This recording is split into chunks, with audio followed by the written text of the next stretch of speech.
njerëzit e lirë janë në shesh sonte. Edi Rama do e kuptoj se cila është opozita e lirë. Sonte nis shkërmoqja e pushtetit të korruptuar të Edi Ramës.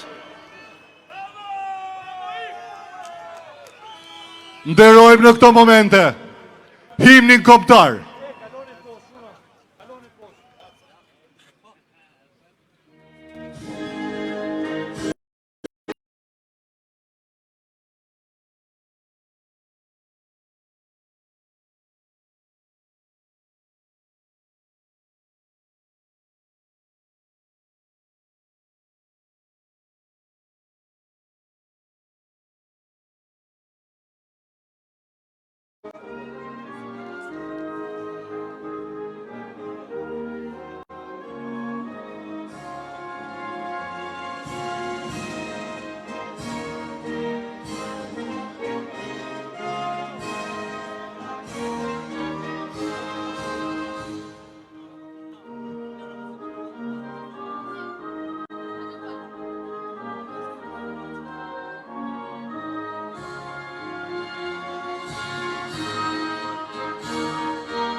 Kam kënaqësinë të ftoj në podium nën kryetarin e Partisë Demokratike, deputetin Luciano Boçi.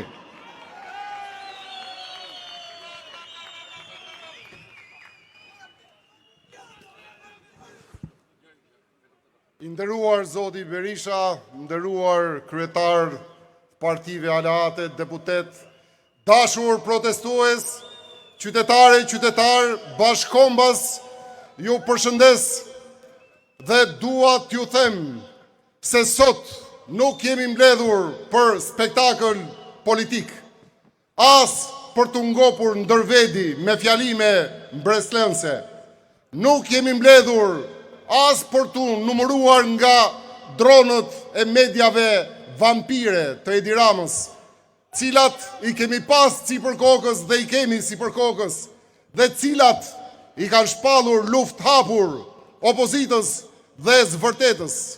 Nuk jemi mbledhur sot as për të parë me urrejtje nga perdet e dritarëve të frikës pushtetit dhe as për të shpërndar urrejtje për krimbat e krimbur në pasuri dhe para pushtetit. Dashur miq, ne jemi këtu sepse ne vlerësojmë jetën, ne jemi këtu se na ka thirrur dashuria e familjes, ne jemi këtu se na ka thirrur adhurimi për Zotin dhe kombin, ne jemi këtu se na ka thirrur dinjiteti ynë, ne jemi këtu se na ka thirrur rezistenca, shpirti dhe zemra opozitare, ndërgjegja qytetare, etja për të vërtetën. Ne jemi thirrur këtu nga guximi dhe detyra jonë për të luftuar deri në fund për të arritur qëllimin ton. Ne jemi këtu sepse Shqipëria jonë nuk e duron më faktin të drejtohet nga një njeri i cili e ka kthyer shtetin në pron private dhe pron të bandave të krimit të organizuar, që e ka kthyer qeverinë në klub të mbyllur qefi dhe aengu, dhe që tallet çdo ditë me fatet e shqiptarëve. Dashur protestues, kjo ndërtesa që kemi në krah nuk është kryeministria e shtetit. Jo, kjo është kuplaraja e pushtetit. Dhe pas atyre blindave që duhet i shembim me çdo kusht, nuk është pushteti. Aty është mbërthyer frika e pushtetit. Dhe ne duhet ta shembim këtë pushtet. Dhe aty nuk është vendi i qeverisë, jo është vendi i ajnis, i qenerisë, që kafshon pasurit dhe parat e shqiptarëve, dhe shëmbja e tyre është detyrë para historisë, është detyrë para vendit, është detyrë para gjithë qytetarëve dhe para të gjithë shqiptarëve. Prandaj jemi sot këtu me një numër kaq të madh protestuesish për shprehur këtë revolt dhe këtë zemërim. Dhe ta dini mirë, dashur qytetar, që këtu në Shqipëri aferat janë marramense, që këtu vjedhja ka emër dhe ka shifra, dhe fillojnë me inceneratorët 430 milion, vazhdojnë me laboratorët, me koncesionet 500 milion, dhe marrin rrugën e rrugëve, rrugën e tuneleve, të unazave, të aeroporteve, të paras, pisët, dhe këtu vërtiten miliarda, dhe po ka emër, fillon me Beqajn, me Bllakon, vazhdon me Veliajn dhe Benetin, dhe rrokulliset me Ballukun, Agasin dhe Tërmetin. Dhe nuk mbaron as me Akshin dhe as me Smart Cityn.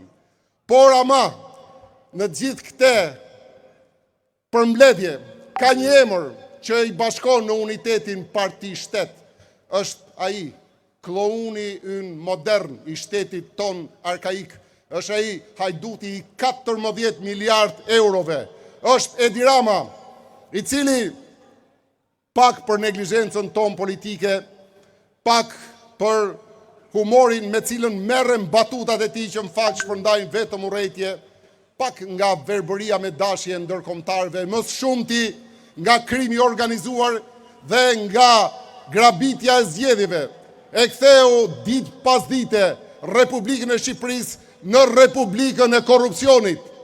Dhe çdo ditë i zhvati, i zhveshi, pasuri, toka, det, njerëz, familje, kësaj republike, dhe ky njeri i ka helmuar jetën, i ka helmuar tokën, i ka helmuar fatin njerëzve më vital planetit, dhe në fund kërkon që ata ose të rrinë eshtje, ose të largohen nga ky vend. Ka 13 vite që i ka marrë peng, ka marrë peng rinin e këtij vendi, cilën e detyron që të mallkoj ditën që ka lindur në Shqipëri dhe të largohet nga sytë këmbët. Ka marrë peng fermerët, të cilët me sytë nga qelli mallkojnë punën dhe produktin e tyre. Ka marrë peng bizneset, ka marrë peng pensionistët, ka marrë peng mjekët arsimtarët, ka marrë peng qytetarët, dhe ta dini mirë, dashur miq, kur përmendet emri i këtij njeriu, edhe alfabeti ynë i shenjtë bëhet pis me këtë emër, sepse ky njeri vazhdon ndërton kate fasadash, kate luksi dhe pasuri, ndërsa shqiptarët ndërtojnë kate borxhi, kate mjerimi dhe kate varfëri. Sepse ky njeri dhe eskorta e tij, ndërsa numërojnë milionat dhe qindrat e apartamenteve dhe të pasurisë, shqiptarët e shkretu mbahet fryma tek numërojnë 100 darkat e fundit në xhepin e tyre, ndërsa ky tallet dhe gajaset me fatin e tyre, shqiptarët ofshajnë për fatin e fëmijëve dhe të afërmeve tyre që janë larguar. Por ky është Edi Rama, ky është armiku i shqiptarëve. Megjithatë, dashur protestues, këtu në këtë shesh ka një dilemë shumë të madhe, dilemë që ju e keni brenda, dilemë që e kanë shqiptarët. A ka një alternativë, a ka një shpresë që është ngritur si një besim i ri? Dhe përgjigja e Sali Berishës, përgjigja ime, përgjigja Partisë Demokratike është po, ka një shpresë, një alternativë, sepse ne duam një Shqipëri ku pushteti e ka frikë qytetarin dhe jo qytetari pushtetin. Ne duam një Shqipëri ku qeveria shërben dhe jo sundon. Ne duam një Shqipëri ku politika krijon të mira dhe jo rrëmben të mira. Ne duam një Shqipëri pa krim, pa korrupsion. Ne duam së bashku një Shqipëri të drejtë. Dhe këtu ka dhe një pyetje tjetër. Pse jemi këtu të gjithë ne? Pse kaq shumë në numër? Pse kaq shumë na ndjekin të gjithë shqiptarët kudo ku janë? Dhe unë e di përgjigjen tuaj. Po, këtu jemi për të fituar dhe unë jam i bindur. Por, dashur miq, mos kemi iluzione. Fitoria jon nuk vjen as nga qielli, as nga Zoti, i cilit i ulemi në gjunjë dhe falenderojmë për madhështinë dhe dashurinë njerëzore. Fitoria jon nuk vjen as vetëm nga ndërkombëtarët miqtan ndërkombëtar, europian apo amerikan, cilët i falenderojmë për mbështetjen dhe për krajen. Fitoria jon nuk vjen as nga drejtësia hibride, cilës ne i kërkojmë të hapë syt para padrejtësisë dhe të mbyll veshët para presionit dhe kapjes politike që i ka bërë Ramës. Fitoria jon, dashur miq, vjen nga rezistenca jon, vjen nga këmbgulja jon, nga qëndrimi ynë këtu në shesh, nga lufta jon dhe qëllimi i kësaj lufte për ta çuar atë deri në fund. Historia ndryshohet jo nga njerëzit që presin, historia ndryshohet nga njerëzit që luftojnë dhe veprojnë. Fitore, Zoti ju bekoft, Zoti e bekoft Shqipërinë. Askush më mirë nuk e kap